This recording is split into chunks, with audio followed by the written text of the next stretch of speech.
Harassment is usually described as something that happens to women. That conversation is important, and it should continue.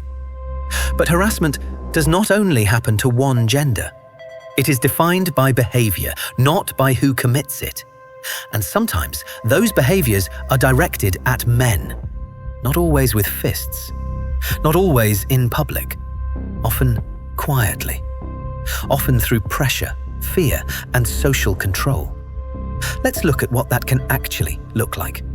Imagine a man in a relationship where every disagreement ends the same way. If he brings up a concern, he is told he is selfish.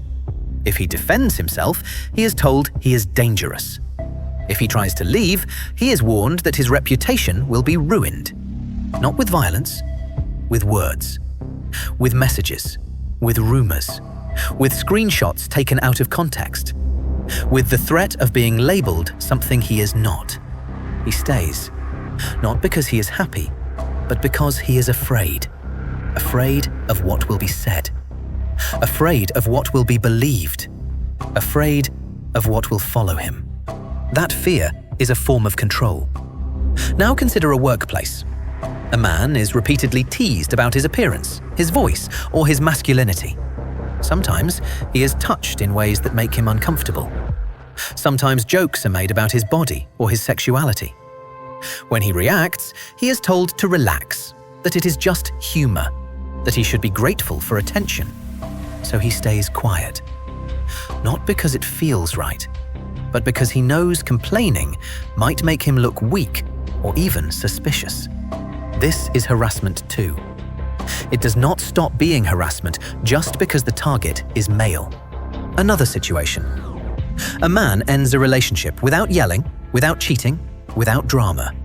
Soon after, his phone fills with messages.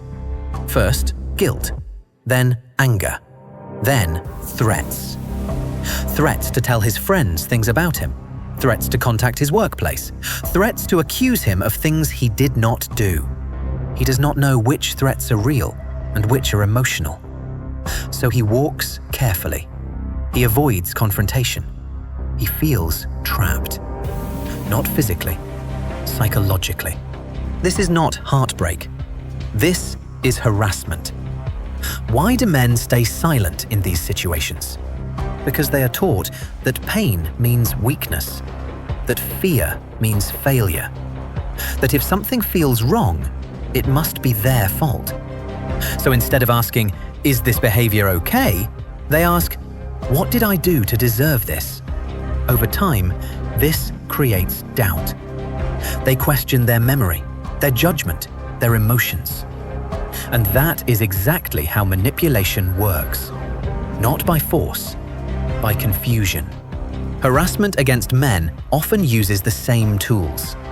Public shaming, reputation threats, emotional blackmail, false narratives, constant accusations, fear of consequences.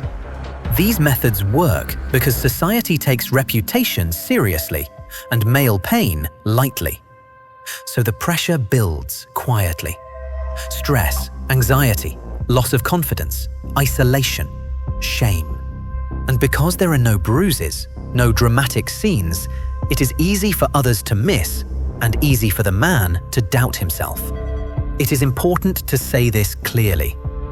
Not all women behave this way. Not most women behave this way. And men can commit the same behaviors too. This is not a gender argument. It is a behavior discussion. And behavior must be recognized before it can be stopped. There is a difference between conflict and harassment. Conflict is disagreement. Harassment is pressure. Conflict allows both people to speak. Harassment silences one side. Conflict looks for resolution. Harassment looks for control. If someone uses fear instead of communication, that is not a healthy relationship. If someone threatens consequences instead of discussing problems, that is not accountability. That is intimidation. So what can men learn from this? First, that discomfort is information. If you feel afraid to speak, afraid to leave, or afraid of what will be said about you, something is wrong. Second, that boundaries are not cruelty. Saying no is not abuse. Leaving is not betrayal. Protecting your reputation is not manipulation. And third, that silence is not strength. It is survival. And survival is not the same as peace. Men deserve safety just as much as anyone else. They deserve relationships based on trust, not threats. Workplaces based on respect, not humiliation. And conversations where harm is named without turning into hate. If these situations sound familiar, that does not mean you are weak. It means you noticed that something was not right. And noticing is the first form of protection. This is not about blaming a gender. It is about recognizing behavior. Because abuse is not love. Control is not care. And fear is not respect. Harassment should be exposed, not excused. And silence should not be the price of being a man.